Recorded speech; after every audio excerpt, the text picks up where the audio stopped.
Hey guys, 47 Cartoon Guy here, and welcome to the first episode of a new segment called The Funtastic Legacy of Hanna-Barbera Minisodes, where I take a look at several well-known specials and TV movies in the Hanna-Barbera library, in between parts of the retrospective. And today, we're going to start off with 2001's The Flintstones on the Rocks. Tonight, can the Rubbles save their best friend's marriage? Happy anniversary! You forgot! Cartoon Network's Cartoon Theater presents The Flintstones on the Rocks. Before we begin, I'd like to point out I'm planning on reviving the series in 2024. For the $5 tier on my Patreon, you can request any Hanna-Barbera or Tom and Jerry special/movie. Once again, the 80s Scooby-Doo TV movies and the Scooby-Doo direct-to-video movies are off limits. So if you're interested, become a member of the Hanna-Barbarians today and send the following to my inbox. Now, on with the show. Okay, I'm kind of cheating here a bit, since this particular special had no involvement from William Hanna and Joseph Barbera, nor was it made by their studio. Instead being one of the first productions of Cartoon Network Studios, which became a separate facility from Hanna-Barbera after William Hanna's death in 2001. And if I'm right, it's the only time CN Studios ever tackled any of the legacy HB properties, which would normally be under Warner Brothers Animation. But I want to talk about this special simply because I find it interesting. Having seen it when it first aired in 2001, it left me pretty confused, but I was a kid back then.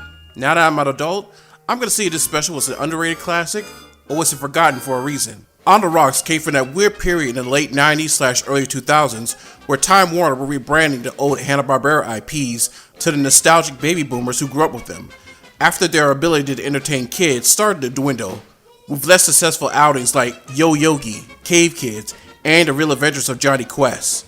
But these new incarnations were mostly crude, cynical parodies. Some would even become more popular than the originals. A lot of the early Adult Swim programming came from this era too.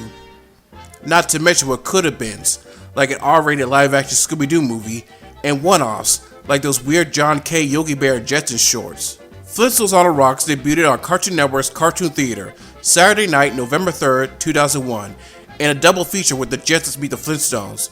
And I gotta say, it's incredibly jarring seeing your childhood favorites act like this. Oh boy, sweet and sour brattle ribs and lizard gizzards, my favorite breakfast. And suddenly seeing them act like this. Yabba dabba get him! It was directed by Dave Smith and Chris Savino. The latter is mostly known as the creator of Nickelodeon's The Loud House, and other things. The plot revolves around Fred and Wilma, whose marriage is on death's door. The opening scene sets the tone perfectly. I think you better run. Yeah, good idea.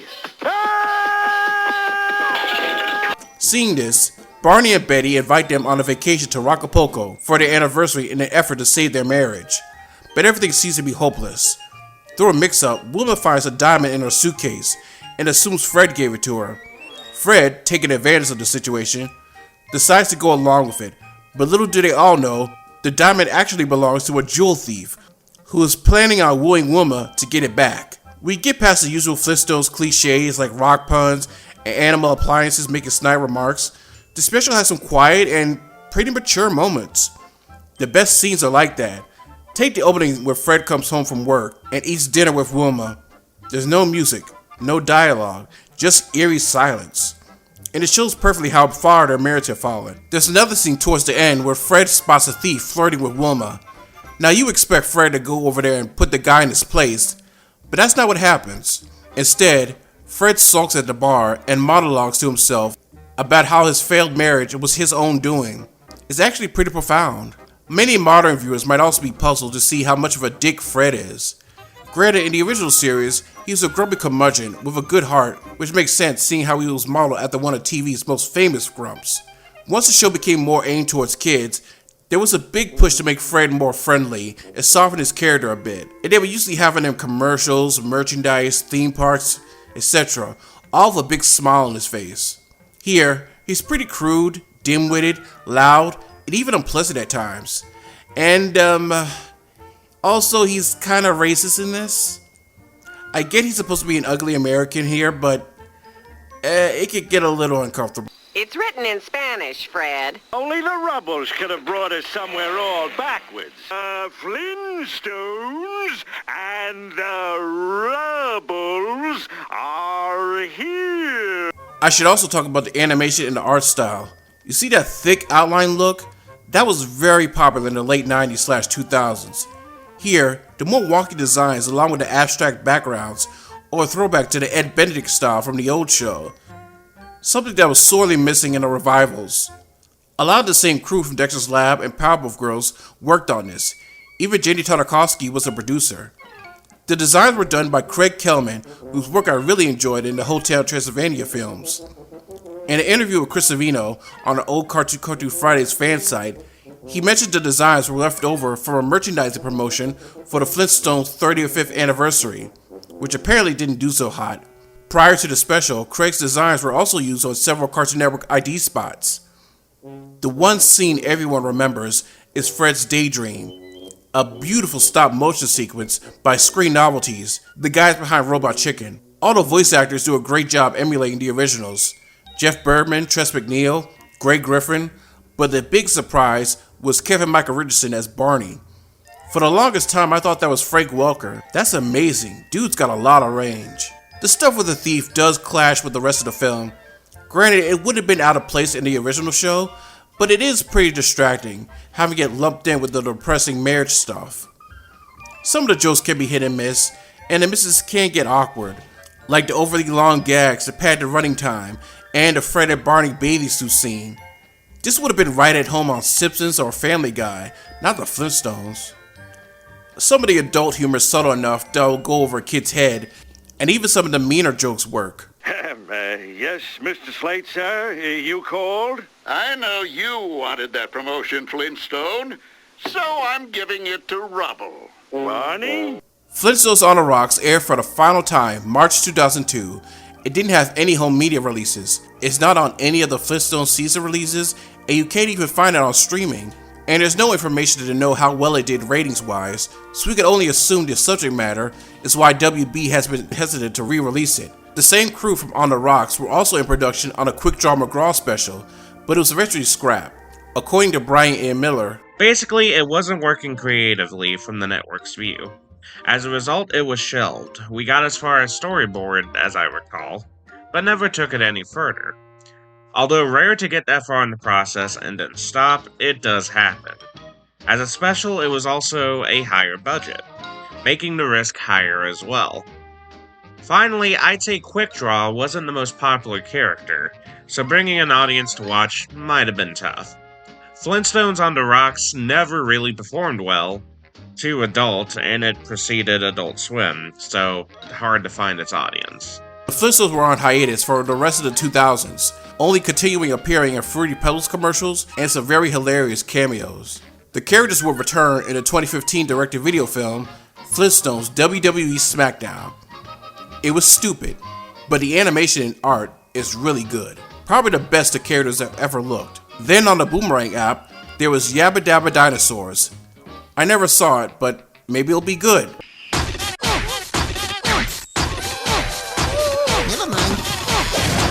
Seth MacFarlane was planning on doing a Flintstones reboot in 2013, but plans were scrapped. Now Elizabeth Banks is heading a Flintstones reboot on Fox called Bedrock, focusing more on adult Pebbles. It's still in production as we speak, unless Zaslav got his filthy tax write-off hands on this too. Don't have too much to say except I'm curious, because I also want to see these characters again, and it has to be 10 times better than this shit. Flintstones on the Rocks is definitely a mixed bag. It has its flaws, but what works really works. The realistic look at how Fred and Wilma deal with their crumbling marriage is well put together, and some of the best parts of the film. The makers of On the Rocks said the film was intended to have the look and feel of the original series, and in my opinion, they succeeded. I say if you're a Flintstones fan, more so fan of the original, I definitely say check it out.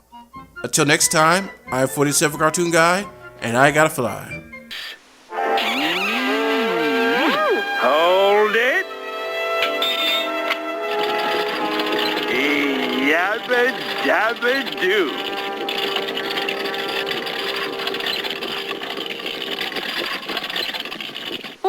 Es trabajo.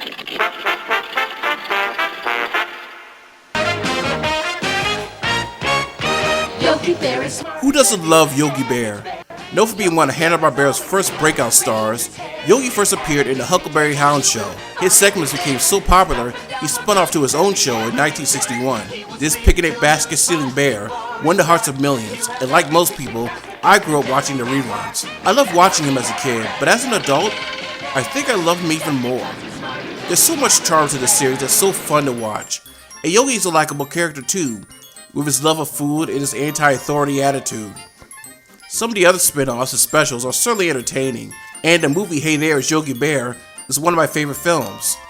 Even the live-action film, while not good, I do have to commend it for sticking to the source material, not trying too hard to modernize it. But today, we're talking about the syndicated holiday special, 1980's Yogi's First Christmas. Monday at 8, it's Madcap Merriment. It's holiday hilarity. Join Boo Boo Bear and all your favorite pals as they celebrate the holiday season. It's an encore performance of Yogi's First Christmas. Yogi's First Christmas was directed by Ray Patterson, one of HB's longtime animators from the MGM days, and written by playwright Willie Gilbert, his last production before he died. I remember as a kid, this would air on Cartoon Theater's Christmas block, and I would love watching it whenever it came on. The premise is a bit standard. It takes place at Jellystone Lounge, which is under the threat of closing down to build a new freeway due to the antics of a grumpy old hermit, scaring off the customers the year before. One of the lounge's backers, Lottie and her nephew Sniley, come down for a visit. So Ranger Smith, the hotel clerk, and the gang must keep her happy and prevent the lounge from closing down. Meanwhile, Yogi and Boo Boo wake up for their hibernation to join in the festivities and try to stay awake so they won't miss their first Christmas. And of course, hijinks ensue. The special has so much innocence and charm to it. I don't know how to explain it, it just puts a smile on my face. All the characters are lovable and fun to watch. I think my favorite is his grumpy chef voiced by Hal Smith, and the angry hermit, which I think was a character reused from Creaky Koala. Cindy Bear is also in this special. Most of her role is trying to pursue Yogi with mistletoe. Get away from me, bitch! She even has a song which probably attracted a lot of furries now that I think about it. Speaking of songs, I don't remember too much of them, except Coming Up Christmas Time, which I generally think is a nice song. It originally appeared in the special Casper's First Christmas. Like with any Hanna-Barbera production, the voice acting is top notch, especially from legends like Don Butler, Don Messick, John Stevenson, and Janet Waldo. Sniley and the Hermit team up to wreck the holiday, but their plans get thwarted by an oblivious Yogi, which is pretty funny. But at the end, all is forgiven, and the lounge stays up and running. In spite of all we done, they bought Christmas gifts for us. Comes Christmas time, bygones is bygones. It's what you call Christmas spirit. You know something, Herman? They're not dum-dums. We are. I know. We had it all wrong. So yeah, I still have a soft spot for this special. At times it can be a little corny, but it still has its charm, and I enjoyed revisiting it. I recommend putting it on around Christmas time. You can find it on DVD from Warner Archive or on the Boomerang app. It's required viewing, especially if you're a Yogi fan. Until next time, I'm 47 Cartoon Guy, and I gotta fly. And to all of you out there, a Merry Christmas to you too. Ho, ho, ho. The early 1990s was a very interesting time for Hanna-Barbera.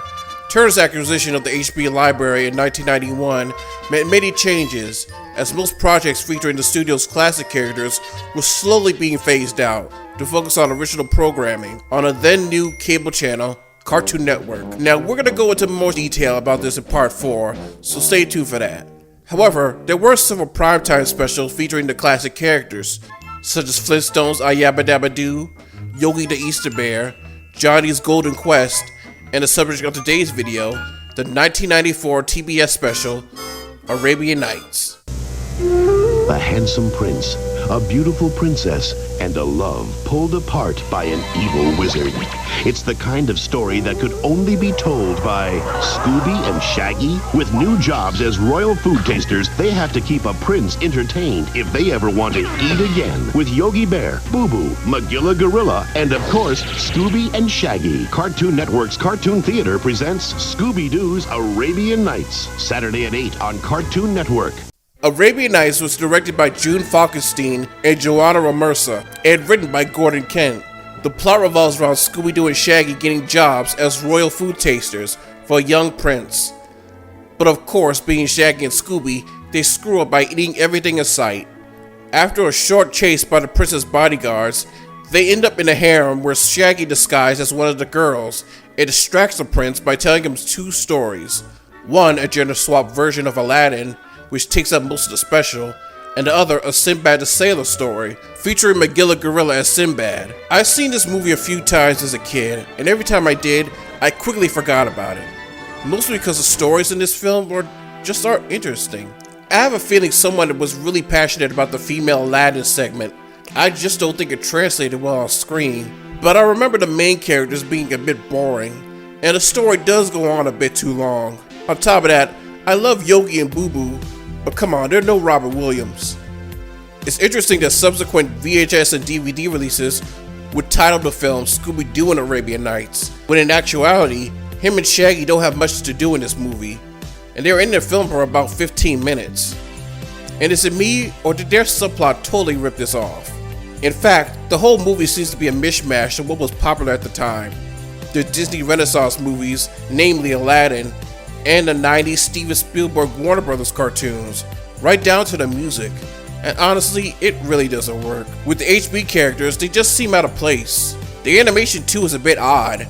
I think Wang Film Productions animated this movie, and the backgrounds and designs of the characters just seem flat and cheap looking. I know Hanna-Barbera is known for their cheap animation, but this is really pushing it.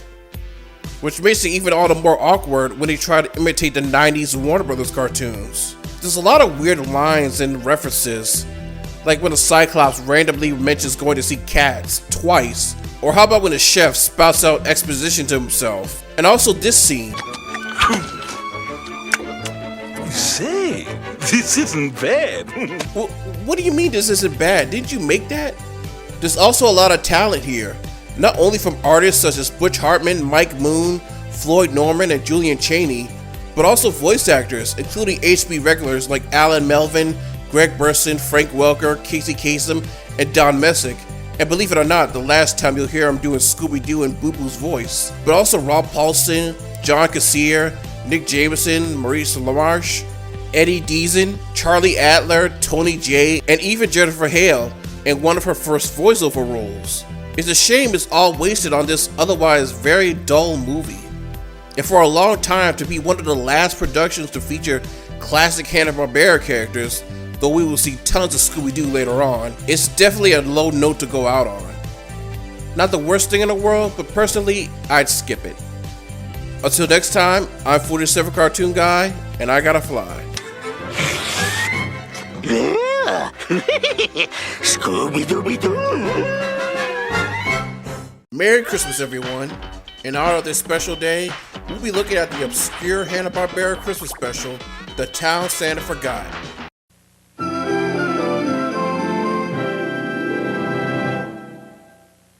Airing on NBC December 3rd, 1993, it was directed by Robert Alvarez and written by Glenn Leopold. The special opens up with two kids waiting for Santa to come and anxious about receiving their presents. But their grandfather sits them down and tells them a story about a kid who learned the true meaning of the holidays. The story, told entirely in rhyme, centers on a child named Jeremy Creek, a spoiled brat who gets everything he wants by throwing temper tantrums. Sooner or later, his parents decide to put their foot down and stop enabling their son. By refusing to get him more stuff, getting another trick up his sleeve, Jeremy decides to turn to Santa Claus as he makes a huge list of all the toys he wants. Upon reaching the North Pole, Santa and his elves assume the letter was written for multiple people and mistake Jeremy Creek to be an actual place, which, funny enough, is the same name of a swamp filled with poor children, who are later happy to receive such wonderful toys. I would assume they would also want food, water, and clean clothes, but whatever, new toy plane, whoopee! Whoever you are, whoever did right, we'd like to say thank you with all of our might. Touchy was actually able to make a difference for the less fortunate. Jeremy decides to change his ways. He even gets a visit from Santa, who invites him to help deliver presents every year until he gets too big. Much like Yogi's First Christmas, there's a lot of charm and likability to the special. What many people don't know is it's actually based on a poem, and truth be told, the makers do capture the spirit of the poem well. I also love the animation. Much like the Halloween tree and most of the other 90s Hanna-Barbera projects, the art style is a bit different from the studio's usual style, but the more simple designs have a lot of life to them, and Hanna-Barbera artists were great at that. Dick Van Dyke is perfect as the grandfather and the narrator, and much like any role he's in, he brings so much charm, enthusiasm, and class to it. Jeremy is voiced by young Miko Hughes, who you might remember from shows such as Full House and movies like the original Pet Sematary and New Nightmare. He does a great job showing the bratty side of the character, while also showing a lot of heart when he needs to. And you also get good voiceover performances from Phil Proctor, BJ Ward, a young Ashley Johnson, and Hal Smith as Santa, one of the last voiceover roles before he died. It is great to see him in anything. It also has a good moral for young kids, about how important it is to give over the holidays and not be so selfish. Even the twist at the end, many adults might predict, but will leave young ones pretty surprised. I grew up with this special and watched it on Cartoon Network. Shocker, I know. Every year whenever they did a Christmas block or a marathon, it would always be one of the cartoons that would play, and even on Boomerang during the holidays, it would air between the cartoon shows. It's been a while since it aired on TV, but you can find it on the Hanna-Barbera Christmas Classic DVD. I definitely recommend checking it out during this holiday season. And I hope you all have a very Merry Christmas and a safe and happy holiday. Thank you all so much for supporting me throughout the years, and without you guys I wouldn't be here doing what I love. As long as you keep watching, I'll always have more content. I'm 47 Cartoon Guy, and I gotta fly. See you in 2022. This video is brought to you by TeePublic. Right now you can get my new shirt promoting this retrospective series. Also, Amazon Music Unlimited. Download the app to have access to your favorite songs and podcasts. And the best part, no ads. Get your first month for free. Links in the description.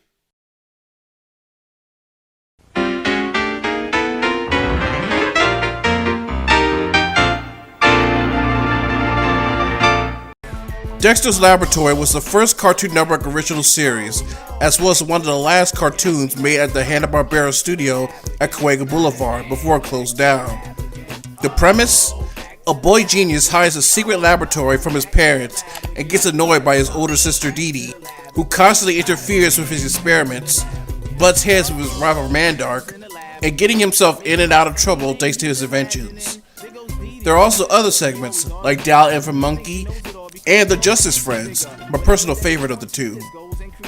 It was funny, creative, had sharp writing, and had an art style that definitely defined the late 90s and early 2000s. The series was notable for kickstarting the career of creator Jenny Tartakovsky, who had a long and deservedly successful career since. The show was a hit, running all the way to 2003, and had success in merchandising as well. But today, we're going to be looking at the show's magnum opus, the 1999 made-for-TV movie, Dexter's Lab Ego Trip. Future, Mandark finally possesses all the power he's longed for, but he has one problem. Dexter has a time machine. Join Dexter in his battle to save the future. Cartoon Network's Cartoon Theater presents Dexter in Ego Trip, tonight at 7.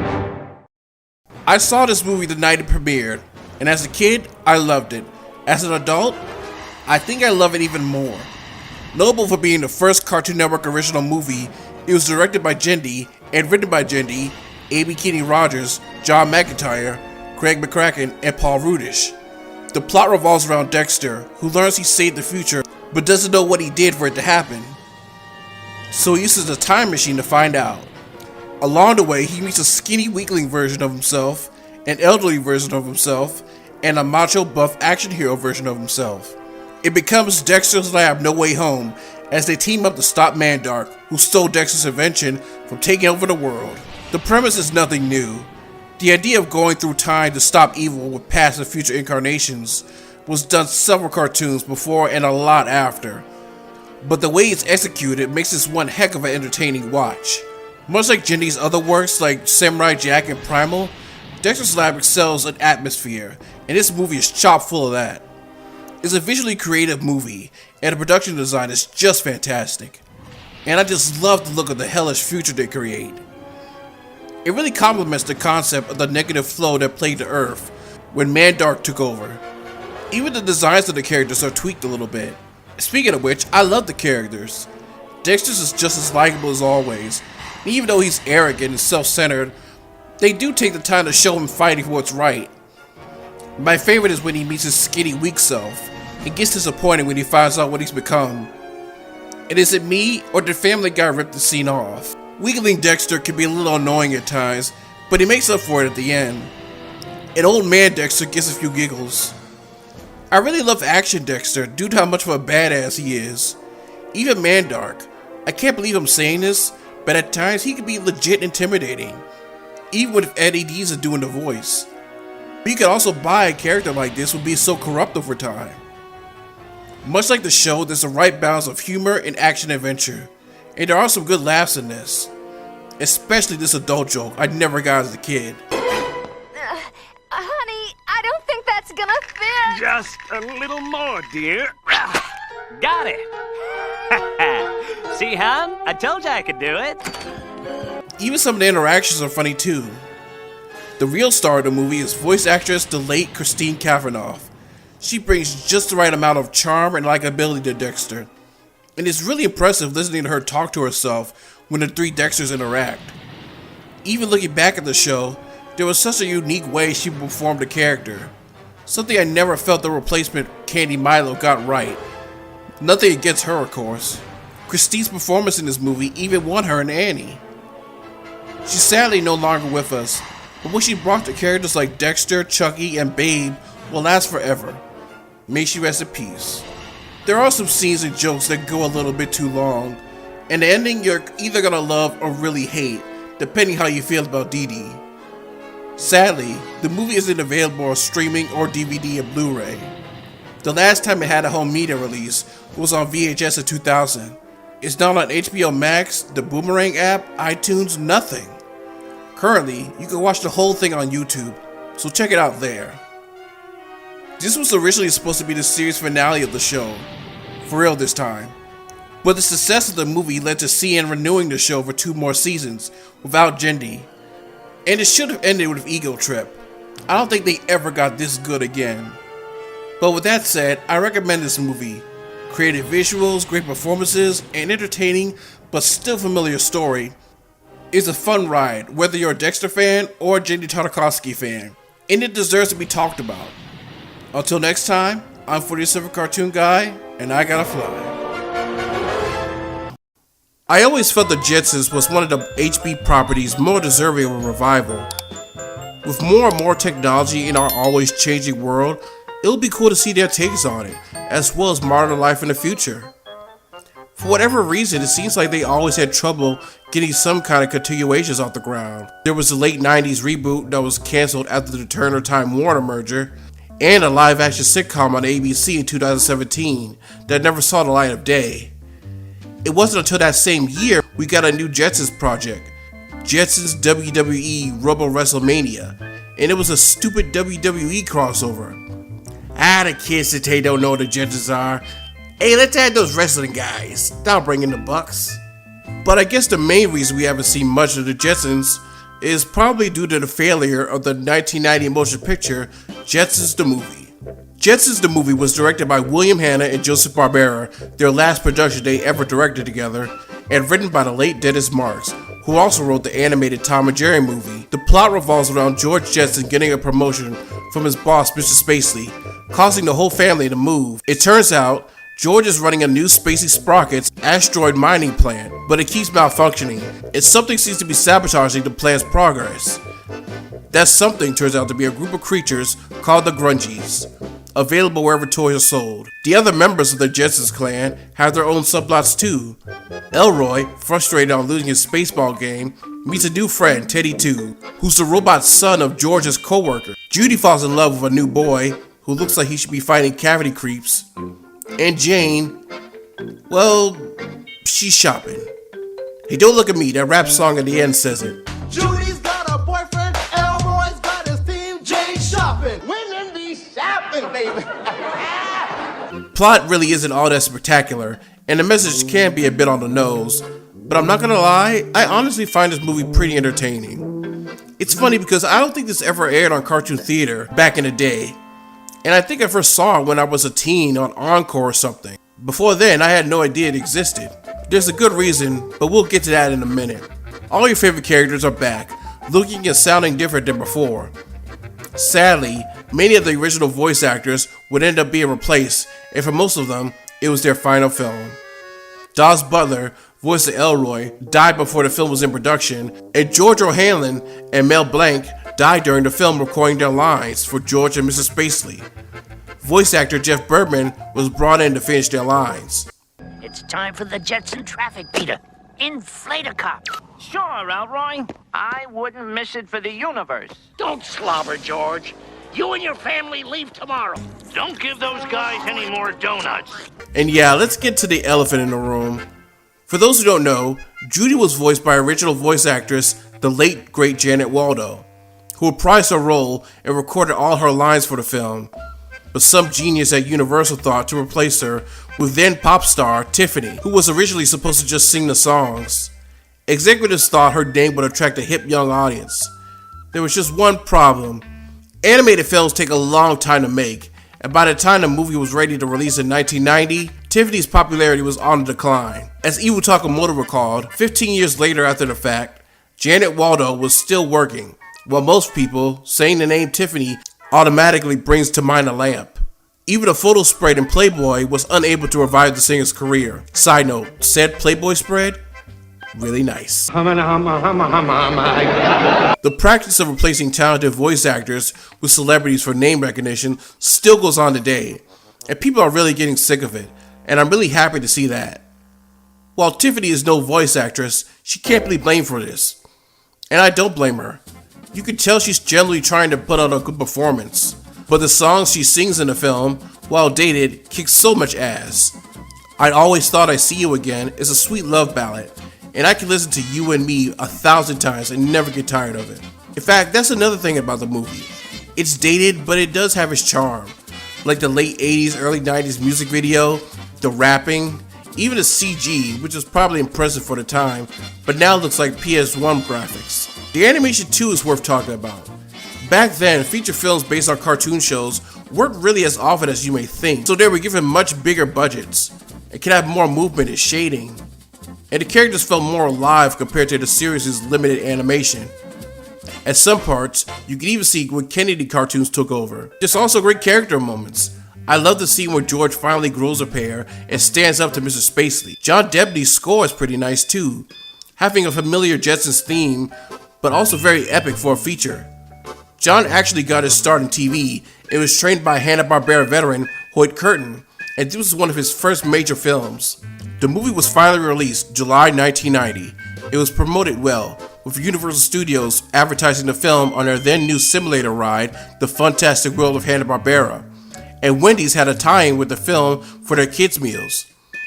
But the movie bombed, and the critical reception was no better. Since then, other than their presence on Cartoon Network and some of the other Turner stations, and the on and off again revivals, the Jetsons were pretty much dormant the next few decades. So why did the movie bomb? Like I said before, feature films based on a cartoon wasn't as common as you may think. In fact, many parents probably didn't just feel like paying for something they could watch on TV for free. And if you're going to adapt a cartoon to the big screen, it should be a grand epic. But even though I like this movie, it really wasn't. Compare this to, say, DuckTales Treasure of the Lost Lamp, which came out that same summer. It had a much thrilling story and the ante was definitely upped. In the late 90s and early 2000s, thanks to the Rugrats movie, a slew of feature films based on more contemporary cartoons were released, though only a few were successful. But you know, I still like the film, and I would even recommend it, but only if you're a fan of the Jetsons. I think maybe then you'll know what you're getting into. You can stream it on Amazon Prime and even get it on DVD and digital download. Check it out and see for yourself. I'm 47 Cartoon Guy, and I gotta fly. Before I wrap up, I want to bring this to your attention. It was recently announced that WB was shelving two projects, Batgirl and the Scoob prequel Holiday Haunt. Both were almost completed. Whether you thought these films were pointless or whatever is far from the issue. The point is, the crew members for both films deserve to have their hard work seen. It's an idiot move, but if WB will listen to Snyder fanboys, they should listen to us as well. Spread the word with hashtags, cybertitions, and let WB know we want these films released. I thank you, and I gotta fly. If you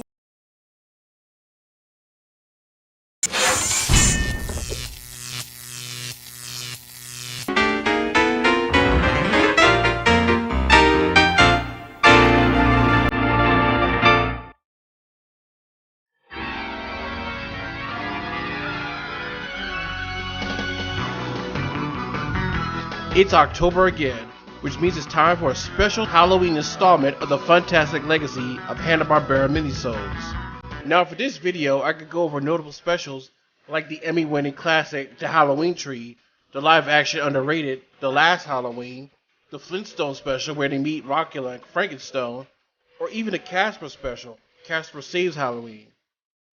But for me, I'm going to revisit another gem starring my favorite crime-solving cartoon mutt, 1999's The Scooby-Doo Project.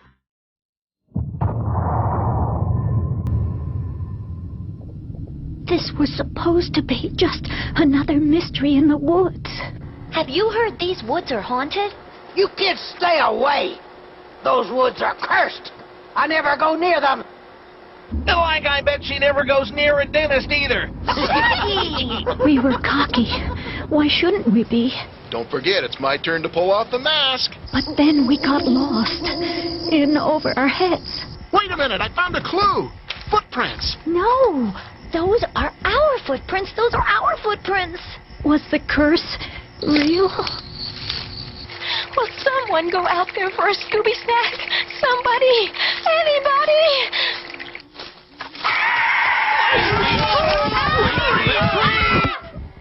Maybe this time we shouldn't have meddled. We shouldn't have meddled. Guess I'm gonna have to cheat a bit again. This special had no involvement from William Hanna and Joseph Barbera, and it wasn't made by Hanna-Barbera. It was produced at Cartoon Network, particularly their on-air promo department at the now-defunct Turner Studios in Atlanta. It was written and directed by Chris Casper Kelly, Larry Morris, and Steve Patrick. Before we dive in, first a little history. In the summer of 1999, The Blair Witch Project was released to theaters. It was a found footage movie about 3 film students in the woods making a documentary in search of the Blair Witch. People went nuts over this movie, and at the time was the highest grossing independent film. It spawned 2 sequels and launched a found footage horror craze in the late 2000s with Cloverfield and Paranormal Activity. I was too young to have seen it back then when it came out, but watching it as an adult, I can say it's a pretty effective horror movie, even if I am skeptical if most of it was real or not. The Blair Witch Project was a phenomenon, and like everything that's popular, it became the subject of parody. This gave inspiration to several Cartoon Network animators who were given the task to create packaging to promote their upcoming Scooby-Doo marathon during the Halloween season of 1999. 3 marathons in fact. One showing classic episodes of Where Are You, one featuring Scooby-Doo-centric episodes, and a movie marathon, as well as the premiere of Scooby-Doo and the Witch's Ghost. The crew filmed all their live-action footage in Canada, with character animation provided by Primal Screen, and the Scooby-Doo voice actors recording their lines on the phone. The behind-the-scenes footage is just as entertaining as the special. As you can see, the special is mostly live-action, with the Scooby-Doo characters being the only ones animated. I remember the commercials leading up to the special. One of them featured a police press conference, where the sheriff, played by a program executive at Cartoon Network at the time, explains Mystery Inc.'s disappearance, while tapes of their trip in the woods were found. Segments of the special would air in between commercial breaks of the marathon, and at the end, Cartoon Network would just air the entire thing. The special mostly plays out like the film. The gang documents their latest mystery, as they are in search for a monster in Casper County, a nod to one of the writers and directors, Chris Casper Kelly. They interview many of the locals. About that mystery sleuthing thing, you know, where you're chasing around after the ghost and the witches and all that. It's like a mystery deal. You're cartoons, aren't you?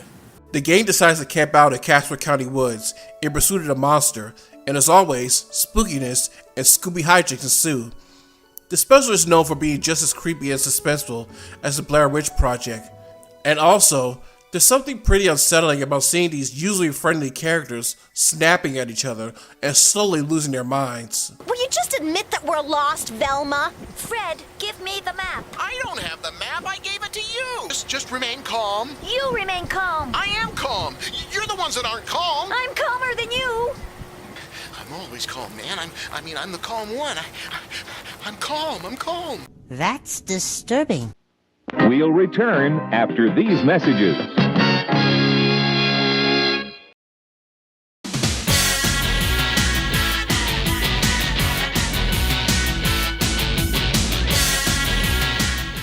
Today's video is sponsored by Liquid.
Thanks again to Liquid IV for sponsoring this video.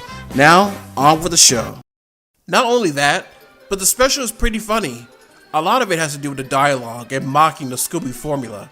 I think some of my favorite jokes are showing like the map they use, which is nothing more than a dotted line and an X.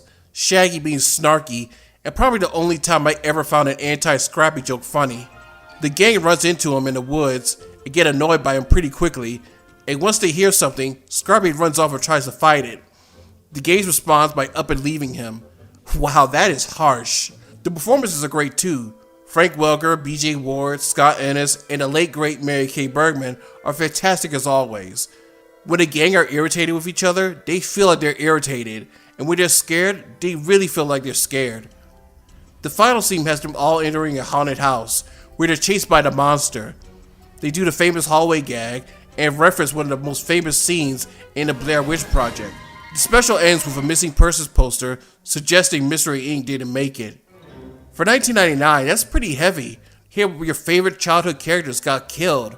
Kinda dark. The following year, during the big game, Roadrunner vs. Coyote, Cartoon Network added a scene of Fred talking to Motar from Space Ghost, revealing the whole thing to be fake. The animation in this special, particularly Scooby's, will be reused in other CN promotional material, and a monster will be reused in several bumpers. There was a follow-up in 2001, Night of the Living Dew. This will pull your fun at the new Scooby-Doo movies, with then contemporary guest stars like David Cross, Mark Hamill, Big Bad Voodoo Daddy, and Gary Coleman. I must have missed this when I was a kid, because I didn't see it until I was in high school, with someone uploaded on YouTube. Not sure what I was doing to miss it back then. Seeing how it aired on a Wednesday, it's possible I was dragged to church or something. It's pretty funny as well, and has bits of that early Adult Swim humor. In conclusion, the Scooby-Doo Project is a fun, affectionate spoof of both the Scooby-Doo franchise and the Blair Witch Project, and this is before the latter got parodied to death. And also a good example of Cartoon Network turning blocks and marathons of decades-old reruns and making them into an event. Nowadays, younger generations is discovering this on TikTok, and as for someone who watched it when it first aired in 1999, damn, I feel old. Tell me what you think of the special. Did it scare you as a kid? Did you laugh? Let me know in the comments. Until next time, I'm 47 Cartoon Guy, and I gotta fly. This video was brought to you by Audible.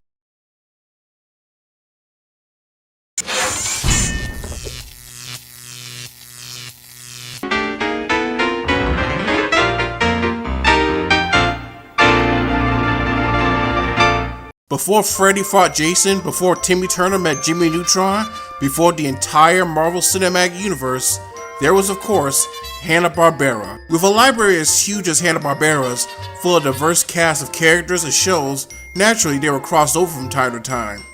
With shows like Yogi's Gang, Laugh Olympics, even some commercials and PSAs. But today, we're going to be talking about a TV movie starring our favorite families from the past and the future.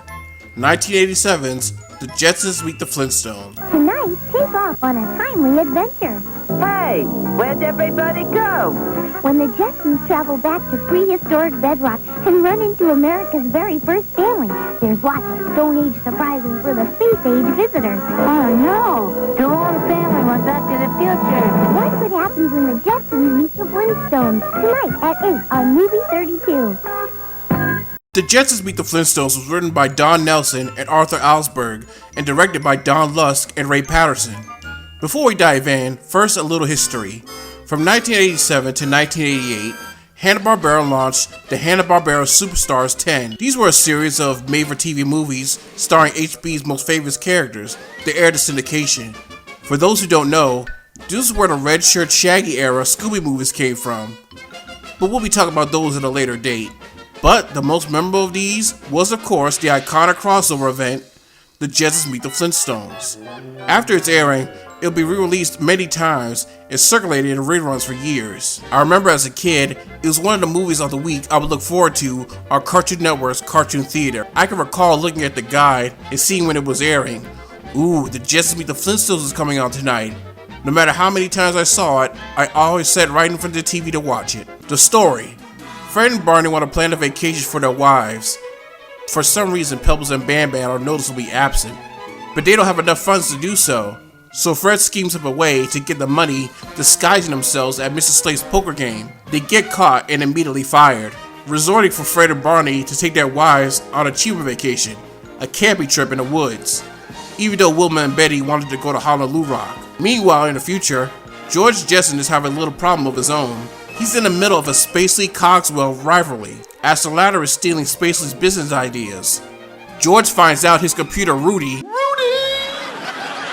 yeah, him, is the one leaking the information. But I'll have to wait a minute, cause Elroy finished building a time machine and wants to test it out for the family. So the Jetsons family decide to go to the near future, the 22nd century, but a mishap leads them traveling to the past at Bedrock.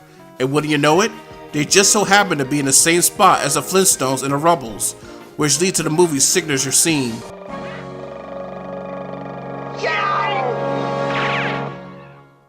And now, this message.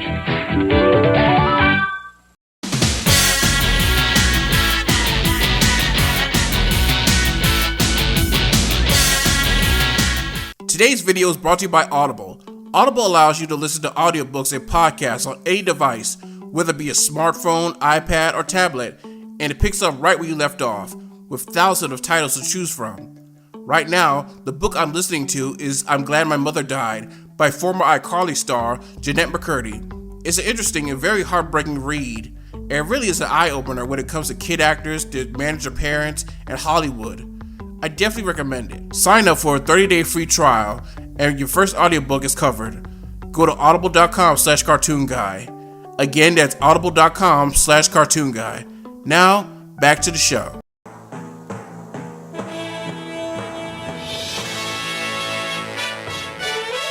We now return to Cartoon Network's Cartoon Theater. So here as we see the three families meet and quickly befriend one another. Seeing them all interact was my favorite part of the movie. Through some complications, Elroy's invention accidentally ends up sending the Flintstones to Orbit City and the Jetsons stuck at Bedrock, where Mr. Spacely and Cogswell plan to exploit Fred and Barney, while George becomes a big hit among the cave people. Now I won't call this a great movie, and I'll admit it's the nostalgia talking, but seeing how the original shows still hold up and are some of my favorites, I will admit some of their revivals in the 80s just weren't that good, but this is the rare exception. The movie can't be enjoyed for individual scenes though. I love the families adjusting to each other's time period. I love Fred helping Mr. Slate cheat at the competition, but getting too greedy with demands, only to get fired again anyway. Even lines like this made me chuckle. Jane, wait! With all those super vitamins and steroids, the people of the future might be pretty frightening. Sorry, dear. I didn't mean to walk all over you. That's all right, dear. Everybody else has. The vocal performances by Hanna-Barbera regulars are fantastic, as you expect, with notable names like Henry Corden, Mel Blanc, Gene Vanderpool, Don Messick, Dawes Butler, Frank Welker, John Stevenson, Hamilton Camp, George O'Hanlon, Penny Singleton, and Janet Waldo. Some scenes, lines, and gags are a product of the time. For example, the caveman rock star Judy falls in love with is an 80s rock copy of Jet Screamer, and the caricatures of Johnny Carson and Joan Rivers might confuse younger viewers. It might confuse them even more if they didn't know Joan had a short-lived talk show in the 80s. The only complaint I have is Judy's constant whining over boys can get grating on the nerves a bit. That was pretty much her thing. She was boy crazy. And no fault of Janet Waldo, she was always kind of one note, and obviously written by what 40-year-old men thought teens were like at the time. Like I said, not a masterpiece, but if you're a fan of either cartoon, you're definitely gonna get your fill. It's innocent nostalgia weirdness, but it's just right for me. Tell me what you think of the special in the comments. Until next time, I'm 47 Cartoon Guy, and I gotta fly.